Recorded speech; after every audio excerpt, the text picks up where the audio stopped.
the town where everyone died in a night. In the dense woods of Appalachia, nestled among towering pines that whispered ancient secrets to the wind, there was a town once known as Milford. It was a small, quiet place where the days passed slowly, like the lazy flow of the creek that ran through its heart. The people of Milford lived simply, their lives intertwined with the rhythm of the land.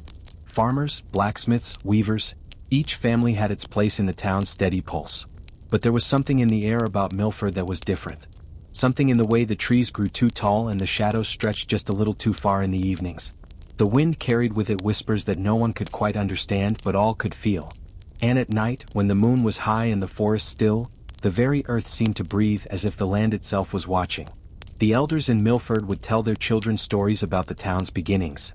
They spoke of how Milford had been built on land sacred to the Cherokee, land that was once the home of the Great Spirit, Yunta. But the settlers, driven by greed and the promise of fertile soil, had driven the spirit out, pushing it deeper into the woods, into the dark places where the sun could not reach. Some say that Yunta had vanished, but others whispered that he still watched over the land, waiting, his wrath slowly growing with every passing year. Years passed and the town of Milford grew. Life went on, people married, children were born, and the whispering pines swayed in the wind, singing songs of old. No one in Milford paid much attention to the stories anymore. They had become legends, something to tell the children before bed, a little thrill to make the night feel alive. But then one summer night the unthinkable happened. It was a night like any other, with the sky painted in deep hues of violet and gold, the stars just beginning to flicker like fireflies in the evening air. The moon, large and full, bathed the town in its silver light, casting long shadows across the land. The townsfolk were inside their homes, finishing up their dinners, preparing for sleep. The crickets sang their usual chorus, and the wind carried the faint smell of pine. But there was a difference that night, a strange stillness in the air, a silence so deep that it seemed to swallow the world whole. The first to notice it was old Widow McGregor. She had lived alone in her cottage at the edge of the forest for more years than anyone could remember. Her eyes, though clouded with age, still held a sharpness that had seen more seasons than any other in the town. She had lived long enough to know when something was wrong. That night, as she sat by the fire, knitting herself a new shawl, she heard it. A low, mournful howl coming from deep within the forest. It was unlike anything she had ever heard before. It wasn't the cry of a wolf or the call of an owl, but something far more sorrowful, almost human in its pain. She stood up, peering out her window into the darkness, her old heart beating a little faster. Then she saw it. A figure, tall and shadowed, moving among the trees. It was too dark to make out any details, but the shape seemed to glide rather than walk, its limbs long and unnatural, its movement too smooth for a man. Widow McGregor, in her quiet wisdom, had lived through many years of peace and prosperity, but she had heard the old stories. She knew this figure was no ordinary man. It was Yunta, the spirit of the woods, returning for what had been stolen from him. She slammed the window shut, the rattle of glass startling her from her thoughts. The hairs on her neck stood on end. Something was coming, something ancient, and it was angry. She ran to the village, knocking on doors, waking the town from their peaceful slumber. But no one would believe her. They laughed and told her she was just an old woman with too much imagination, that the wind had simply played tricks on her mind. They said the howl she had heard was just an animal, a wolf perhaps. But Widow McGregor knew better. She could feel the darkness seeping into the very soil of Milford, and she could sense that whatever was coming, it wasn't something they could fight. As the night wore on, a strange unease settled over Milford. The wind grew stronger, whipping through the trees, rattling doors and windows. The street lamps flickered, casting eerie shadows on the empty streets. But the strangest thing of all was the silence of the animals. No dogs barked, no owls hooted, no crickets chirped. The world seemed to hold its breath. Then, just as the town began to settle back into the false comfort of night, the first scream broke the silence. It came from the direction of the blacksmith's house. His wife, Lila, had been out on the porch, humming softly to herself when she saw something she could not explain. It was as though the very earth had opened up beneath her, and from that dark chasm, shadows had risen. Her scream pierced the still night air, sending a wave of panic through the town. The first to reach her was Farmer Joe, who lived just a few houses down. But when he reached her porch, he found nothing. Lila had vanished. There was no sign of struggle, no trace of her at all. Just the smell of damp earth and the eerie silence that hung in the air. It wasn't long before others began to vanish.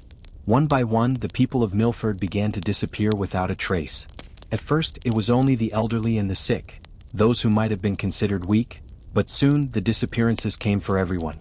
Young and old, men and women, children and parents, all were taken in the same night without a sound. By dawn the town of Milford was empty. The morning sun rose, casting its pale light across the land. The streets, once filled with the bustling sounds of everyday life, were eerily quiet.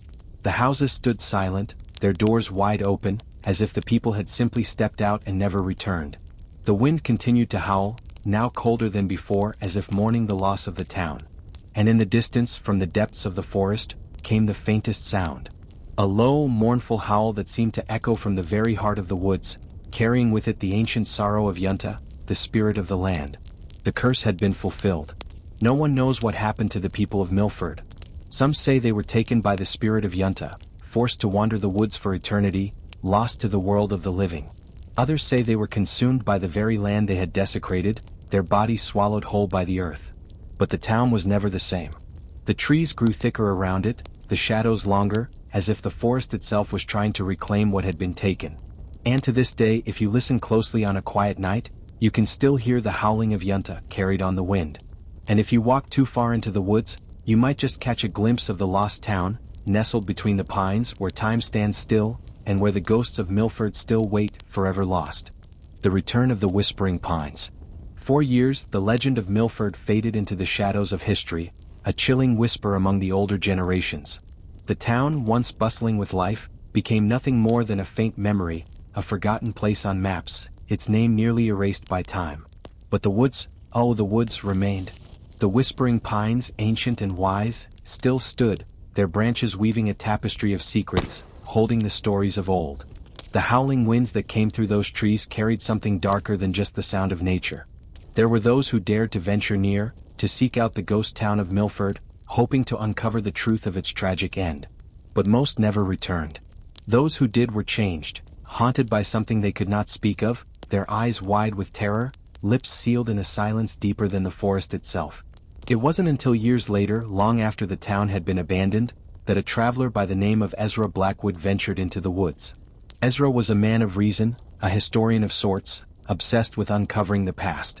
He had heard the rumors, of a lost town, of a curse, of people who vanished in a single night, and intrigued by the mystery he set off to uncover the truth. Ezra was no stranger to the wilds of Appalachia.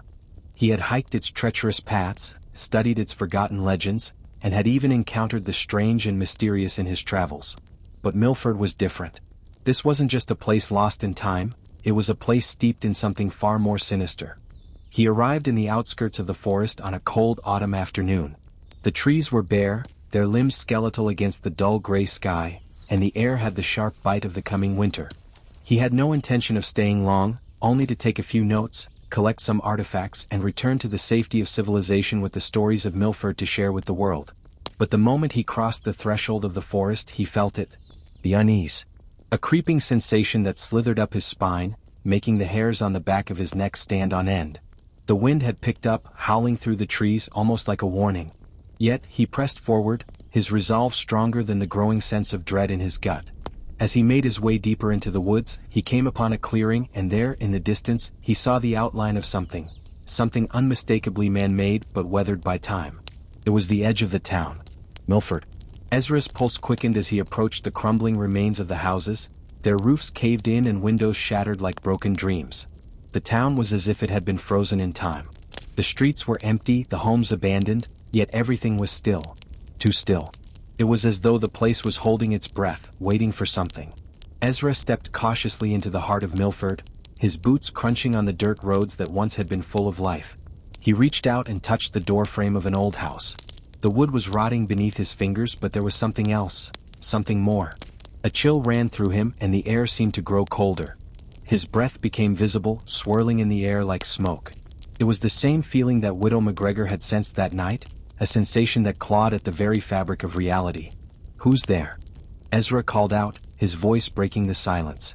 But the only response was the wind, and the haunting whisper of the trees. He walked further into the town, taking note of the abandoned houses, the eerie stillness that hung in the air. There were no signs of struggle, no remnants of the people who had once lived here. It was as though they had vanished in an instant, leaving behind only their homes and their memories. The whole town felt empty as if it had been swallowed by the earth.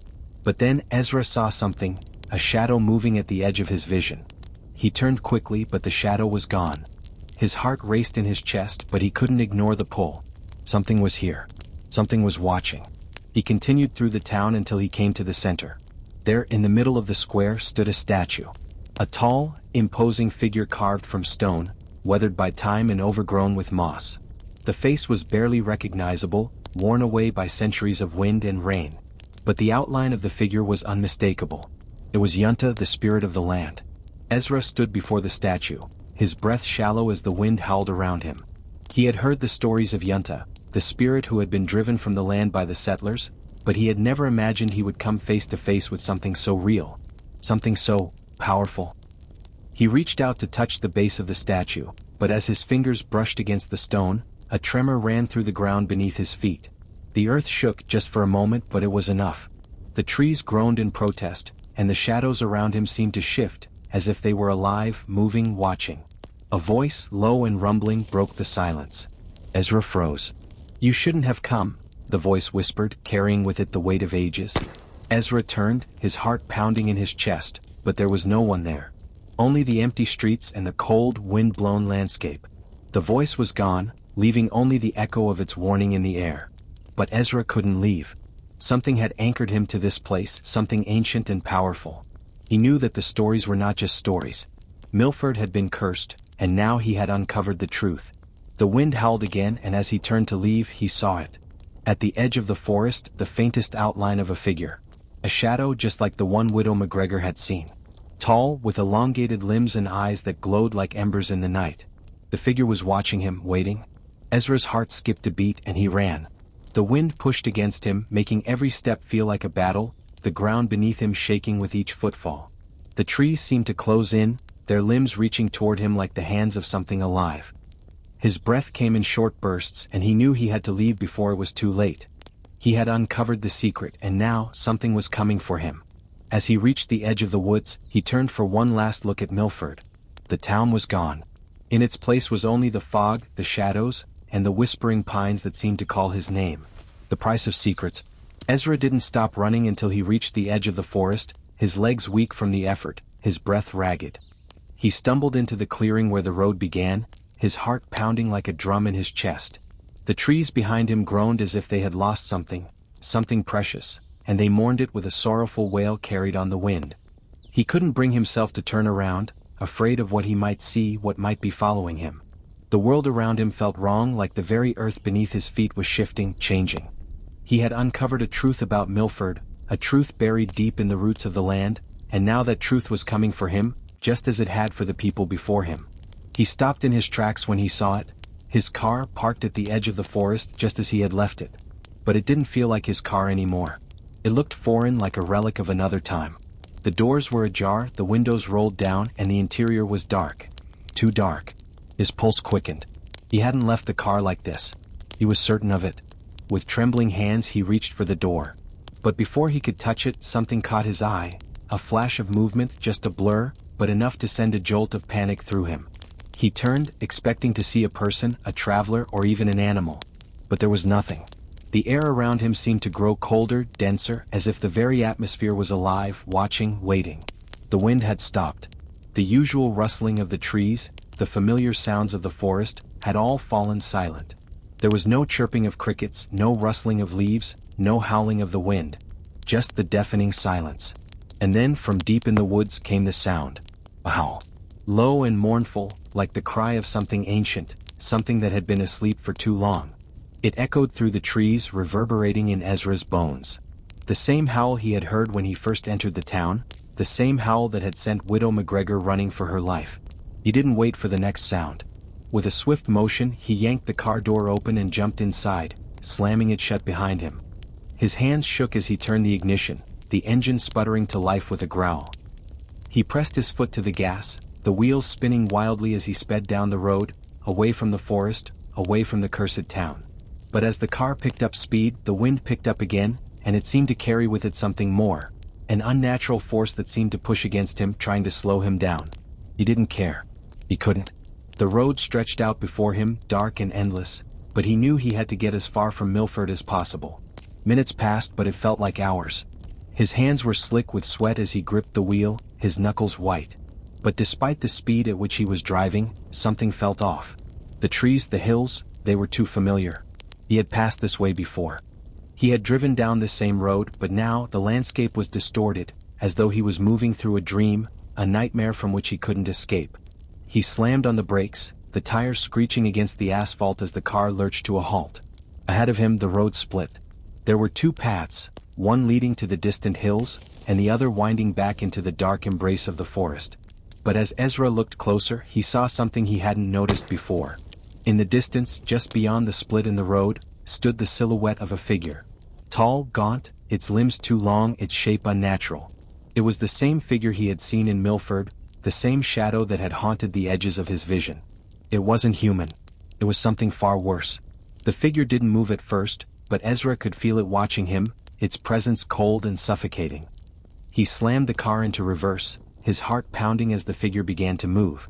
It moved slowly, deliberately, and Ezra could hear its footsteps, slow, measured, echoing through the silence like a drumbeat of doom. He turned the wheel, desperate to get away, but as the car sped forward, the trees began to change. The familiar road became twisted, the path impossibly narrow, as though the forest itself was closing in on him, trapping him. The shadows grew longer, darker, and he could feel the weight of the curse pressing down on him, suffocating him. He swerved, narrowly avoiding a tree, but his tires slid on the wet ground, sending him careening off the road and into the trees. The car flipped, rolling over and over until it came to a sudden stop, half buried in the underbrush. Ezra's body slammed against the seatbelt, and for a moment, everything went dark. When he came to, he was disoriented, his head pounding, but the first thing he noticed was the silence. The howling had stopped. The wind had gone still again. He looked around, his eyes adjusting to the dim light filtering through the trees, but there was no sign of the figure, no sign of anything. The forest was still. Too still. Ezra pulled himself out of the car, his legs unsteady, and stumbled into the woods. The trees seemed to lean toward him, their branches stretching toward him like fingers. He could hear the faintest whispers now, just on the edge of hearing, as though the land itself was speaking to him. The whispers grew louder, more urgent, until they filled his mind, drowning out everything else. You should not have come. You should not have seen. The voice was deep and guttural like a growl, but there was something more, something ancient. Ezra's chest tightened, and he stumbled back, his eyes scanning the trees for any sign of movement. But there was nothing. The whispers had stopped. And then he saw it. A figure, barely a silhouette, standing at the edge of the forest, its glowing eyes fixed on him. It was the same figure, the same shadow that had haunted him from the beginning. The wind picked up again, and Ezra felt a chill crawl down his spine. He turned to run, but his feet wouldn't move. It was as though the earth itself had rooted him to the ground, holding him in place. You have awoken what should have stayed buried, the voice whispered, growing louder, more furious. The price of curiosity is always death. With one last glance at the shadow, Ezra felt the darkness close in, the trees pressing against him, the whispers rising to a deafening roar. And then, just like the town of Milford, he vanished, swallowed whole by the forest, a soul claimed by something older than time. No one would find Ezra Blackwood. His name would be added to the list of those lost to the cursed land, his story folded into the whispers of the pines. And so Milford remained, its curse unbroken, its secret still hidden beneath the roots of the land, waiting for the next curious soul to come too close.